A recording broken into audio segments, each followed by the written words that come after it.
In this video, we work some problems involving logarithms. This is from section 5.1 in the Larson Calculus text, 10th edition. I try to include the transcendental functions throughout the course, but this book is organized differently with most of the transcendental functions introduced in chapter 5. So I saw some interesting problems and I thought I'd add these to the playlist. So here we have y equals the natural log of x raised to the 4th. Since we have a function inside of another function, we can use the chain rule. The inside function is the natural log of x. The outside function is that power function raising a function to the 4th. So according to the chain rule, we take the derivative of the outside first. The derivative of a function to the 4th is 4 times the inside function to the 1 less power. And then you substitute the inside function back inside. Don't do anything to it, just put it back in. And then multiply by the derivative of the inside by the chain rule. And the derivative of the inside is 1 over x. So you end up with this 4 natural log of x, that whole quantity, that raised to the 3rd, all divided by x.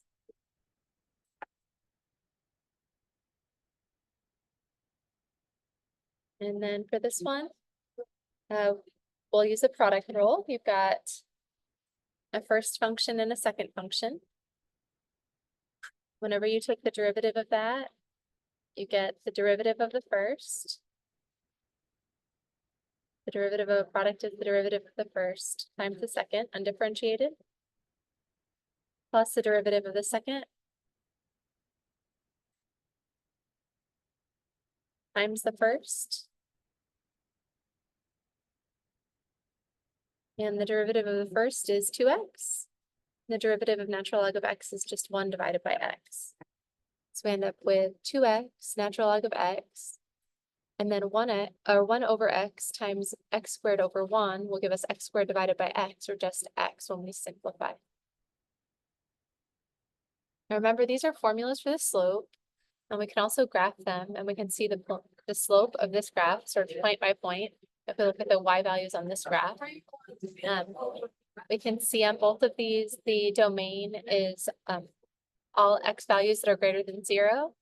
And we see that this one has an asymptote at x equals 0. And of course, since the natural log of x has an asymptote at x equals 0, that this one has an asymptote at x equals 0 as well. So we can see that if we graph those together. And then this function will have a minimum whenever the numerator of this fraction is equal to 0. So we'll have a 0 in the numerator whenever natural log of x equals 0, natural log of x equals 0, and x equals 1. So this function has a minimum at x equals 1. Now, if I wanted to find minima and maxima of this function, I could factor out the x. So x times 2 natural log of x is our first term, and x times a positive 1 is our second term. And so y prime equals 0 when x equals 0, or whenever this equals 0. This equals 0 when x equals negative, or natural log of x equals negative 1/2. So I guess x would have to be e to the negative 1/2 power.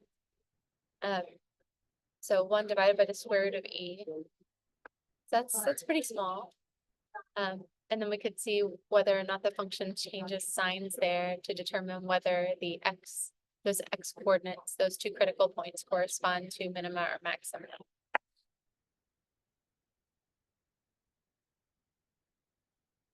Then for this one, I want to use a property of logs that we discussed in one of the videos. If you have a natural log of a to the n, you can bring that power out front. So this is n times natural log of a. And we know that the square root of anything is an implied 1/2 power, because that's an x to the first and the index of the root is there. And anytime you have something that like this, it's going to be x to this power divided by the index of the radical. So in general, the nth root of x to the m is x to the m divided by n, where that index of the root goes in the denominator. So with that in mind, this is x squared plus, or x squared minus 4 raised to the first, and we take the square root of it. So that is actually natural log of x squared minus 4 to the 1/2. And because we have that 1/2 inside the logarithm, we can bring it outside. So this is 1/2 of natural log of x squared minus 4. This is only well defined when x squared minus 4 is positive. So the domain of this function, and I'll just call this y of x, is a set of all x values such that x squared minus 4 is positive. And that means that x squared has to be greater than 4. We're actually going to get two branches. One is where x is less than -2. And then the other was where x is greater than 2. We can see this if we graph x squared minus 4. It looks like this. It crosses the x-axis at -2 and 2. It intercepts the y-axis at 4. So we see that the function is a negative from -2 to 2 and positive when x is less than -2 or greater than 2. So that's our domain. Now when we take the derivative, we're going to have 1/2 times the derivative of log of a function, which is log, or is 1 over the inside function, times the derivative of the inside by the chain rule. And the derivative of x squared minus 4 is just 2x. So this 1/2 and that 2 reduce, and you end up with an x in the numerator divided by x squared minus 4. But again, you're only interested in this function on the domain of the original function. So we're only interested in this on -∞ to -2 union 2 to infinity. So this is going to give us the slope of our graph. Typically would set that equal to 0 and then solve for x. We'll get x equals 0, but x equals 0 isn't actually in the domain of this function. Because if we substituted x equals 0 here, we'd have natural log the square root of -4, and we're not interested in the natural log of a complex number, not in this class anyway. The x value that corresponds to a derivative of 0 is not in our domain, so that's not a critical point. And the x values where the derivative is undefined, they're not in the domain either, because the logarithm isn't defined when you have a 0 inside. It's only well defined when what's inside the logarithm is positive. There are no critical points for this. Now this one, we can simplify using a different log property. If we have log of a quotient, that's equal to log of the numerator minus log of the denominator. So we're going to have natural log of x minus natural log of a quantity, x squared plus 1.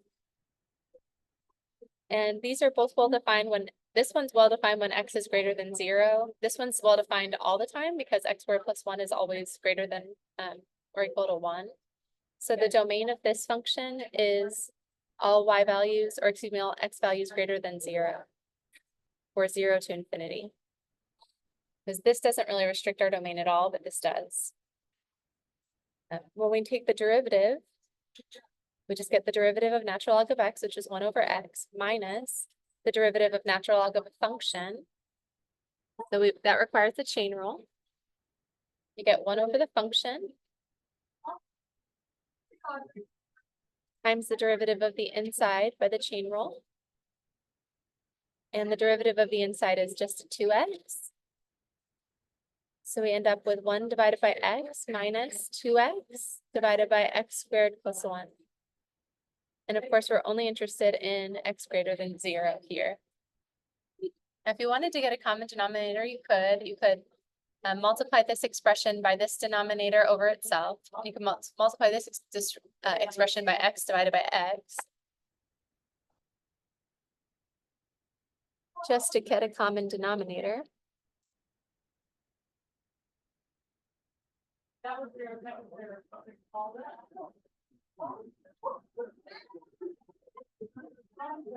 And if you multiply straight across here, we've got x squared plus 1 minus 2x squared in the numerator, all divided by our common denominator.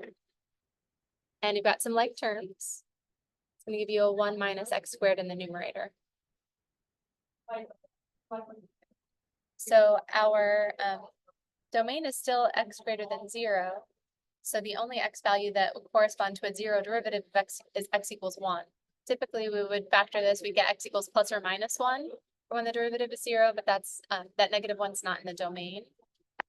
So at x equals 1, like that could be a min or a max. We could analyze the signs and figure out whether we have a minimum or a maximum there. Actually, it's relatively simple to do, so let's do it.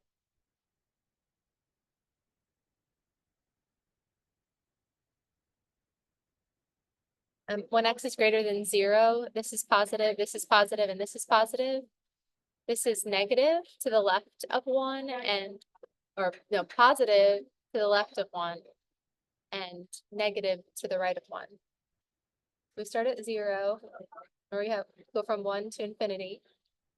This x minus 1 actually determines the sign of all of this because all of these other terms are positive when x is positive. So here we'll get a positive and then a negative. So x equals 1 corresponds to a relative max. This goes from increasing to having a 0 slope to decreasing there.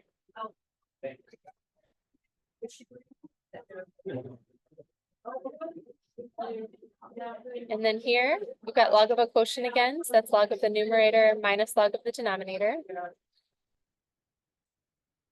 The domain of this function is the set of all x values, such that 2x is greater than 0 and x plus 3 is greater than 0. We need both of them to be greater than 0 at the same time.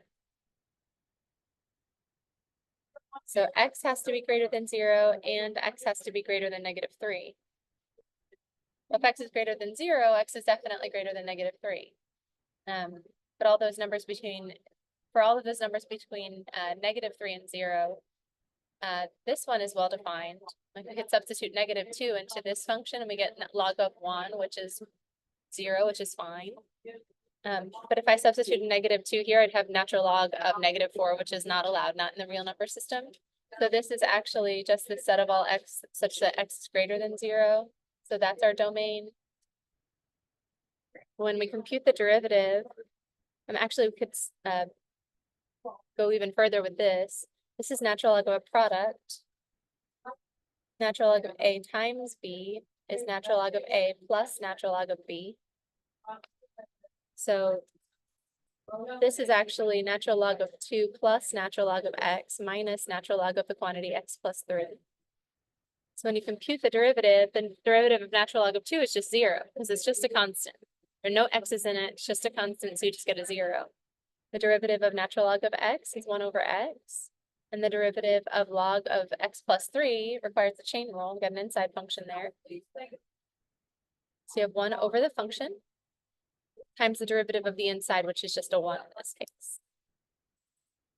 If you want to, you can get a common denominator. The least common denominator just comes from multiplying those two denominators.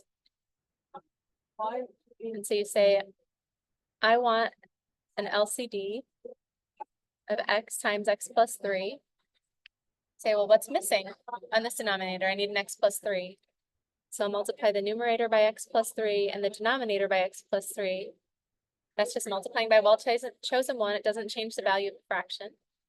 And then here we'll multiply by x over x to get that x times x plus 3 in the denominator. And then we can subtract the numerators. We're going to have x plus 3 minus x, all divided by x times the quantity x plus 3. The x is reduced, and our derivative is 3 divided by x times x plus 3. Okay. Now, since the domain of this function is all x greater than 0, oh, actually, careful there. Maybe this is wrong. I think I made a mistake. The derivative of this function is all x greater than 0. But this function is a little different.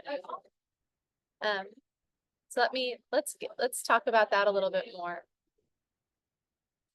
Now, this 2x divided by x plus 3, has a potential of changing signs at x equals 0 and at x equals -3. So if we just look at 2x divided by x plus 3, and we look at the sign of that on a number line,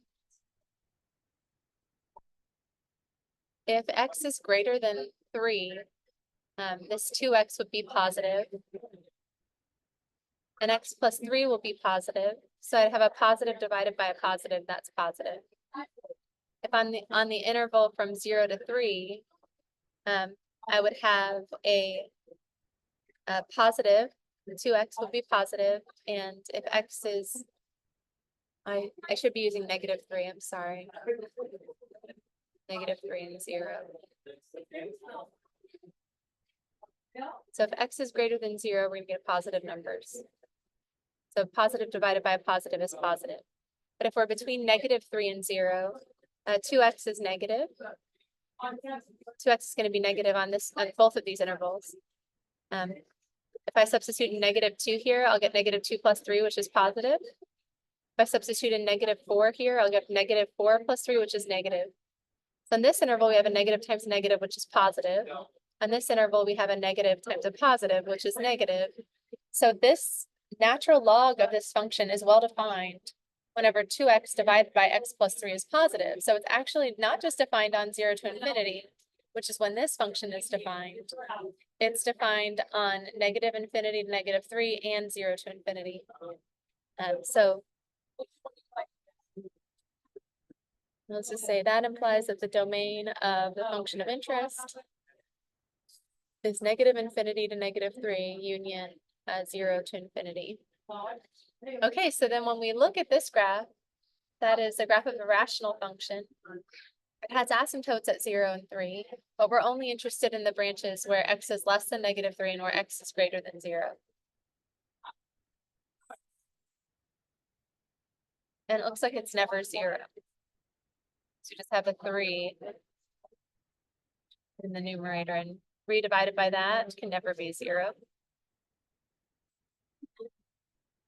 So I don't have any relative extrema for that one, but our original function has 2 branches, and our derivative function also has 2 branches.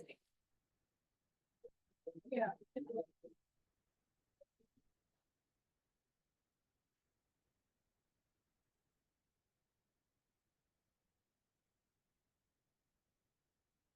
I wonder if we should look at the graphs of some of these. Well, one thing that we can say about this first one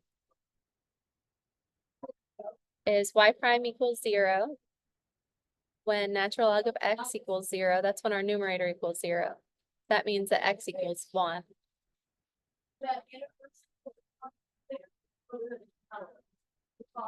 And then this natural log of x looks like this.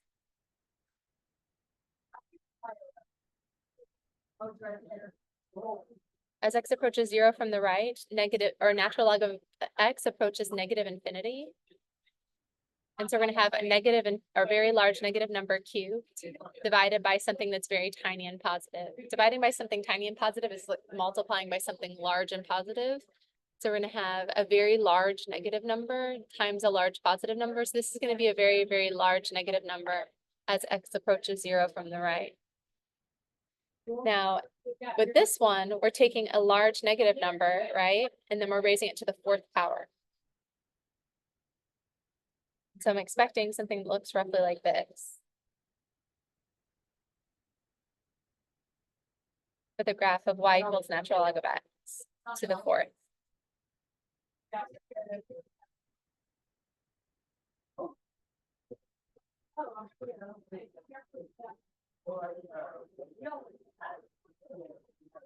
And then when we're to the right of 1, natural log of x is just slightly greater than 0 there. So this is just a positive number divided by a positive number. So I think that's what our graph looks like.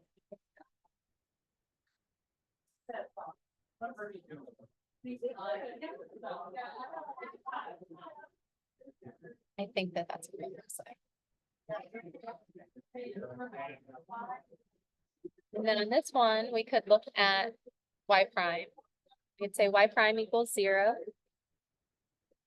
when either x or 2 times the natural log of x plus 1 equals 0.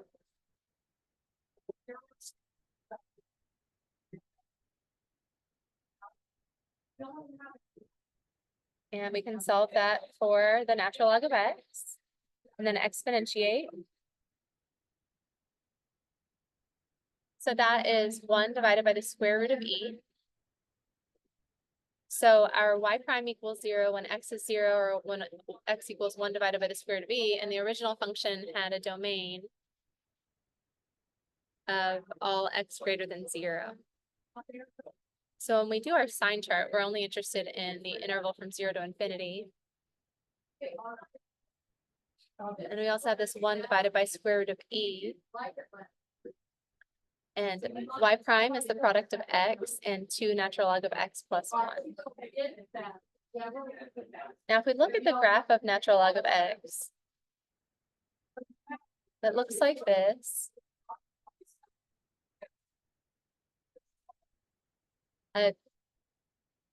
E is about 2.8. So if we take the square root, we're taking the square root of something a little bit less than 3. So this is going to be a relatively small number. I know that if I took this 1 over square root of e times 1 over square root of e, I get 1 over e, which is 2.8. It's a little bit less than a third, but I'm not really sure what the 1 over the square root of e is. But I know that it's small. And so I've got x equals a tiny positive number. Not tiny positive, 1 over square root of e.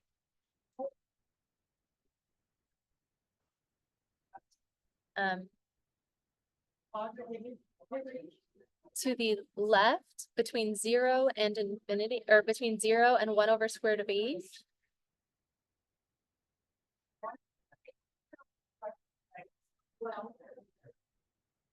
our natural log of x, or natural log of x times 2 plus 1. I was thinking I could just look at this graph and see it, but for some reason, I'm having trouble. I need to look at this graph. Y equals negative 1/2. So y will be less than negative 1/2 to the, how do I say that? Yes. Y is going to be less than negative 1/2 to the left of that point.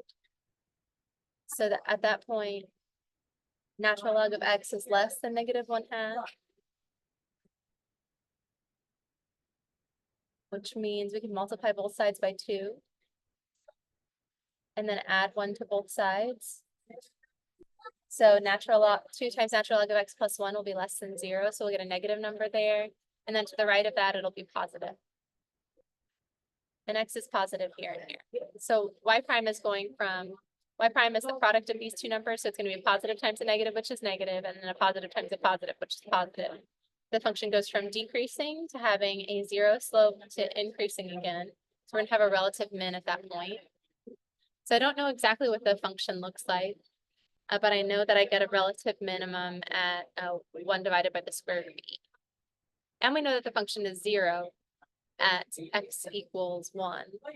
So what I'm expecting is something that looks like this. When x equals 0, we get 0. When x equals 1, we get 0. And at 1 divided by the square root of e, we get a relative min. So something like that. And our derivative is undefined when x equals 0. Because this function has an asymptote as x approaches 0. As x approaches 0 from the right, this function goes to negative infinity. This is actually a 0 times negative infinity in determinate form. So I'm going to have 1 divided by well, actually, I think it's going to look like this. And then as x goes to positive infinity, see something like that. I think that's my y prime. let's look at those two graphs on Desmos and see if that's consistent. Our pictures are consistent with what I just said. Because these aren't graphs that I know very well unless I actually graph them online. Or if I do some calculations like this, I can infer what the graph looks like.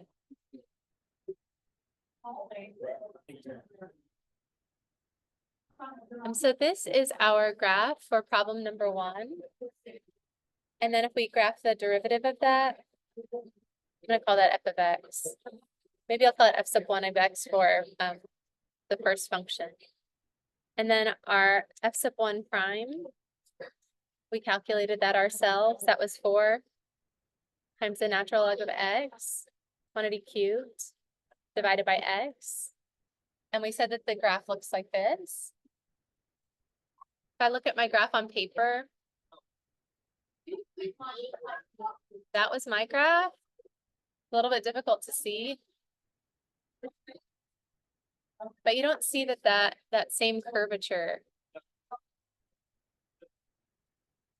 that we see here. With this purple graph for the first derivative, you can tell that it's concave down here and then it has a flat spot and then it's concave down again.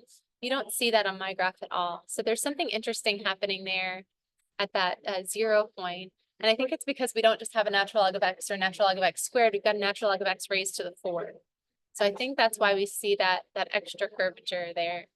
If we took the second derivative, we might illuminate that a little bit more. But yeah, we've got that relative minimum at x equals 1, and the function goes to positive infinity as x approaches 0 from the right and as x goes to infinity. And then for our second example, we looked at x squared times natural log of x. And I said it might look like that, and I was right. Got that minimum there. And our minimum was at 1 divided by square root of e. So that's, they say it's at 0.60653. Let's actually check that out. See if that's consistent with what we got. Yep, that's the same value. So if we take that point and we graph, well, if we take 1 divided by square root of e and we evaluate the function there,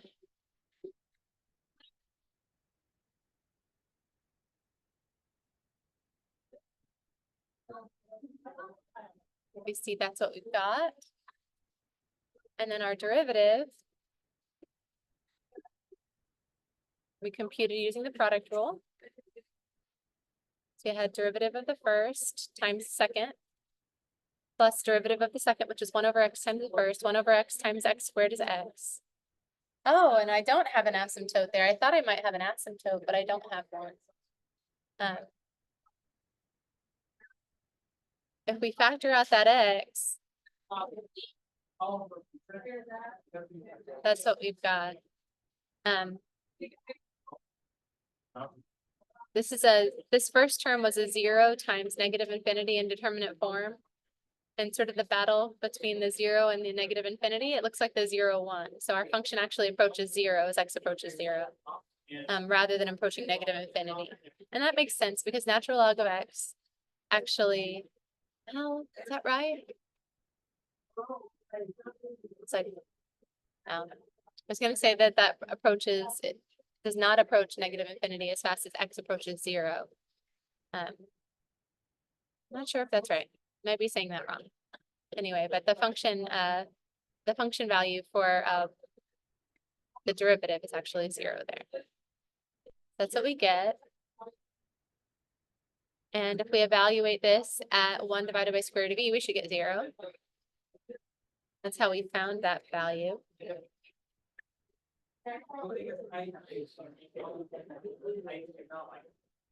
And the fact that this derivative is negative from here to here just indicates that the original function is decreasing. And the fact that our derivative is positive from 1 divided by square root of e to infinity just indicates that the original function, that green function, is increasing. So it's decreasing on this interval and then increasing on this interval. Derivative goes from negative to 0 to positive at that point. So we get a minimum.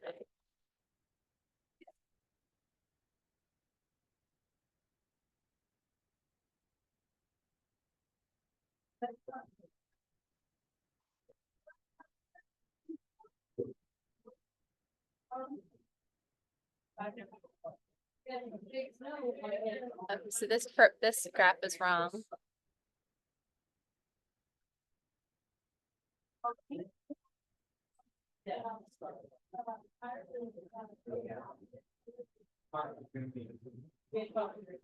Now for this one, we use the log property to write that 1/2 power out front.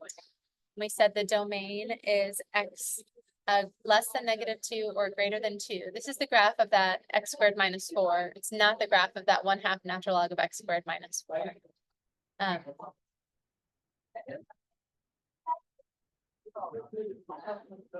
So this function will be 0 at x equals plus or minus square root of 5.